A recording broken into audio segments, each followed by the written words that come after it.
मोठी बातमी समोर येते। सातारा डॉक्टर महिला आत्महत्या प्रकरण 2 संशयित आरोपींना पुन्हा 3 दिवसांची पोलीस कोठडी सुनावण्यात आलेली आहे। एसआयटीने आरोपींना ताब्यात घेत फलटण न्यायालयात हजर केलं होतं। या आरोपींची आता पोलीस कोठडी वाढवण्यात आलेली आहे। 3 दिवसांची पोलीस कोठडी वाढवण्यात आली आहे। सातारा डॉक्टर महिला आत्महत्या प्रकरणी ताब्यात घेतलेल्या 2 संशयितांना आता पोलीस कोठडी या ठिकाणी सुनावण्यात आली होती। आता आणखीन 3 दिवसांची पोलीस कोठडी वाढवण्यात आली आहे।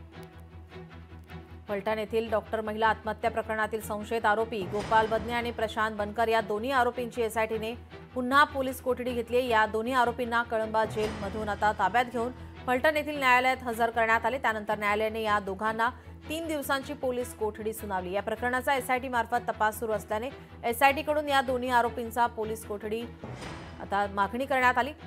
त्यामुळे आता न्यायालयाने ही 3 दिवसांची पोलीस कोठडी सुनावली आहे।